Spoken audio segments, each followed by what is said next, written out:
Hello बच्चों। तो चलिए इस प्रश्न को पढ़ते हैं। फलन एफ एक्स बराबर एक्स की घात 3 गुणा साइन 1/x, जहाँ x बराबर नहीं है शून्य के, एफ जीरो बराबर जीरो, एक्स बराबर जीरो पर है। विकल्प ए सतत है किंतु अवकलनीय नहीं है, विकल्प बी असतत है, विकल्प सी सतत अवकलज रखता है, विकल्प डी सतत एवं अवकलनीय है। तो यहाँ पर देखो, हमें x बराबर जीरो पर बताना है कि फलन जो है वो सतत एवं अवकलनीयता के ये इस प्रकार के चार विकल्प दिए हुए हैं, हमें सही विकल्प का चयन करना है। तो प्रश्न में आगे बढ़ने से पहले इस प्रश्न से संबंधित जो मुख्य उदाहरण है उसकी हम चर्चा कर लेते हैं। तो देखो, मुख्य उदाहरण, बिंदु x बराबर a पर फलन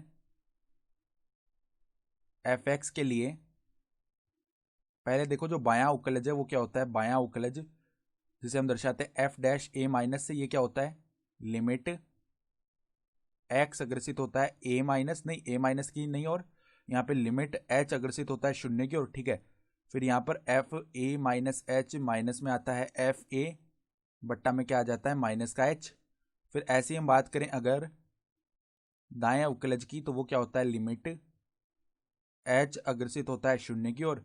फिर यहाँ पर F A plus H minus में क्या आ जाता है, एफ ए, बट्टा में क्या आ जाता है, एच आ जाता है केवल। तो ये होता है बायां और दायां अवकलज। तो हम क्या करते हैं, सीधा ही x बराबर जीरो पर अवकलनीयता की जांच कर लेते हैं। तो अगर x बराबर जीरो पर ये फलन अवकलनीय आ गया तो x बराबर जीरो पर सतत तो हो ही जाएगा अपने आप, ठीक है।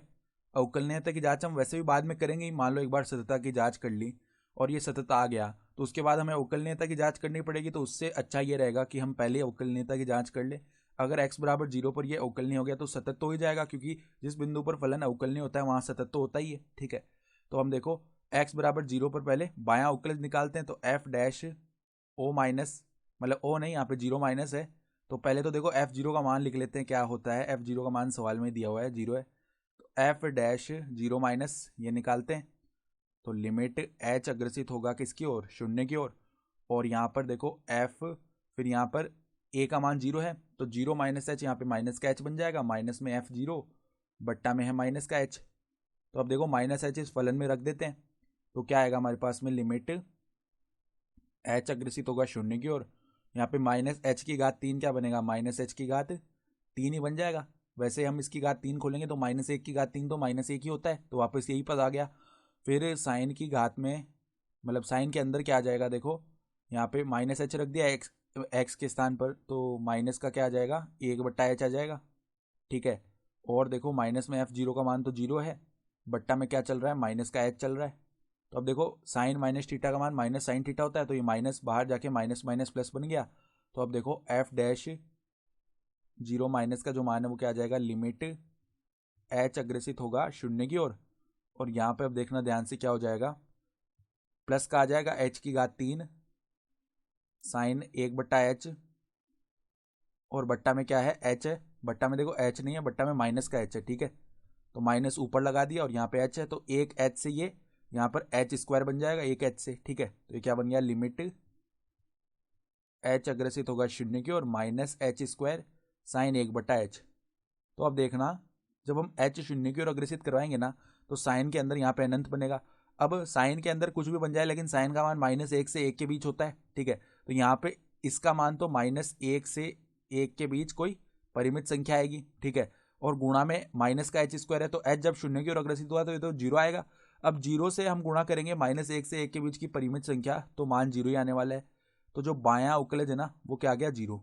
अब अगर दायां उकलज भी जीरो आ जाता है तो x बराबर जीरो पर जो दायां और बायां उकलज है बराबर हो जाएंगे। इसका मतलब क्या है कि x बराबर जीरो पर ये जो फलन है ये अवकलनीय हो जाएगा, और अवकलनीय हो जाएगा तो सतत तो हो ही जाएगा। अब हम क्या करते हैं, दायां उकलज निकाल लेते हैं। तो f डैश जीरो प्लस निकालते हैं, तो लिमिट h अग्रसित होगा शून्य की ओर।